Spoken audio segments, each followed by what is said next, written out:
is over $100,000.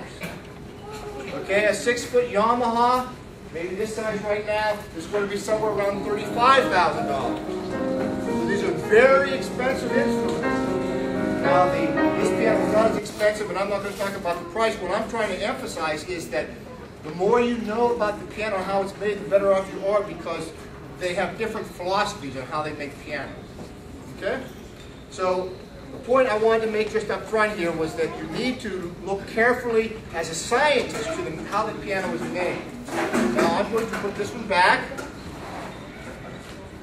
and then we're going to try one more thing. I'm going to need 2 volunteers. I'm going to need a young boy and a young girl.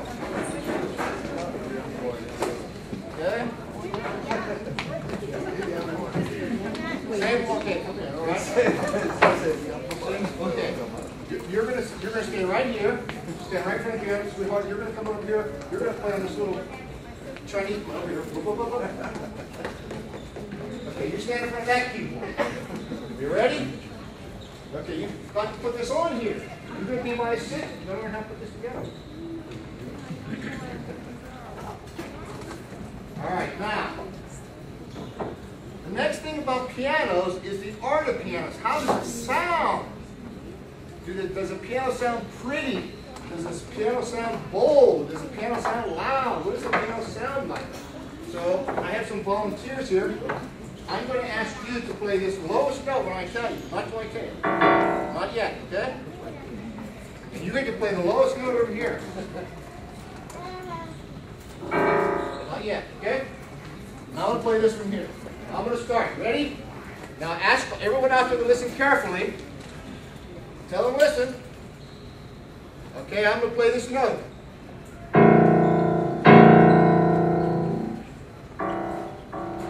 Give it some power. Play that thing.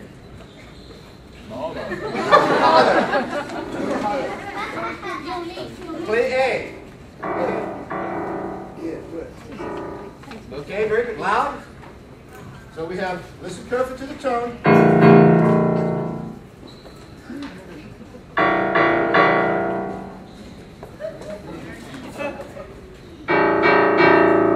Is there a difference? Play that one. Play A. Play. Okay, there's a difference between those sounds. Now, maybe you can hear it, maybe you can't hear it, but there is a difference. So if you can't hear it, that's one question. And if you can hear it, what does it mean? What's better, right? That one's better? Okay, so let's play high C, play up here. Oh, we have some new volunteers. Come here, sweeties. Come on. Come on. One on this side here. Play this side. Come on. One over here. C, C. Okay, let's play way over here. Now listen to the top. Okay, play right here. Listen carefully. One of the, not A, yeah. Listen to that pitch. Okay, play right here. Now you're going to hear our pianist play this much better than what we're doing. Now what I want you to hear is there is a difference. Now there's a difference because how long are these strings here? Let's take a look here. See if we can see. Can you come around here? How long is that right there? It's that long. The strings are very small up here. But over here, they're this long. Okay? So what does that mean? It means these are big and loud, and these were teeny quiet, right? So when you want to hear a piano, oftentimes if you listen to the extremities, it'll tell you something about the color, the design of the instrument. If I decide to play the middle part of the piano,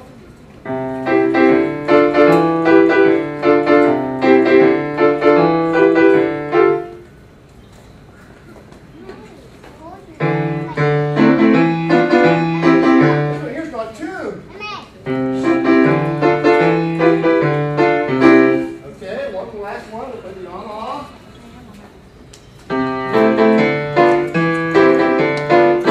Now, all I want you to hear is there is a difference. That's all you have to know is there's a difference. Whether it's good or bad, that's up to you to decide. Okay, children, we're done. You did a very good job. Thank you very much. That's okay. You did a very good job. Okay, so my point on number 2, the art of pianos, is that we need to be able to hear the feel of it, the look of it. We need to be able to hear the tone. And it will pull out emotions from you. Some notes will make you feel sad, some makes you feel happy. And so you have to kind of communicate with the instrument. So there's an art and a science to piano, okay? The last thing I want to make is what combination? A combination of heart and mind, all right? I hope you see that I'm having a little bit of fun, right? Okay? And I did not decide to have children up here. I didn't know who was going to come. But I am very, very concerned about how our children are being raised, and how they hear sound, and what they think about the arts.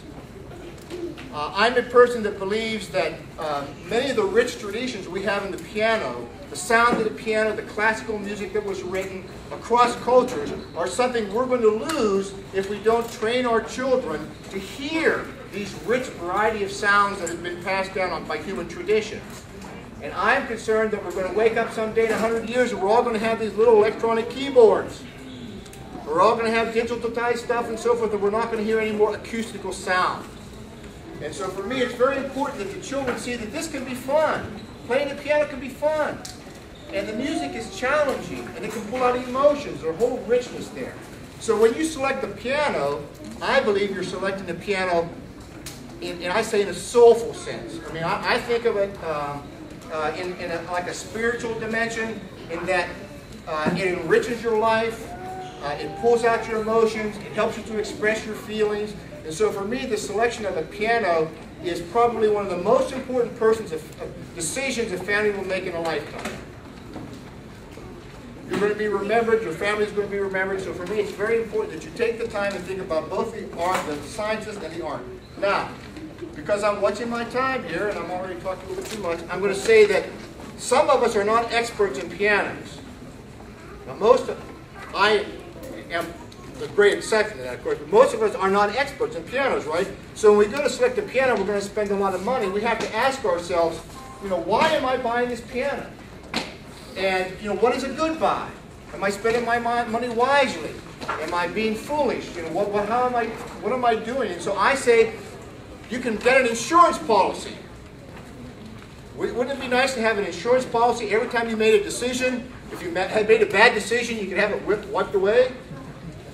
So the insurance policy is that when you're selecting a piano, you want to know that your piano salesman should be one of your trusted advisors. In other words, you have to trust your salesperson, because she's the one that's going to know more about the instrument. She's the one that can explain things to you. The other person you trust is your piano teacher. Any piano teachers here? Oh, no piano teachers. Well, somebody should be selling. Oh, one piano teacher. Oh, we do have one. Okay. So you want to take your piano teacher with you, because your piano teacher knows, and I believe that you do not buy a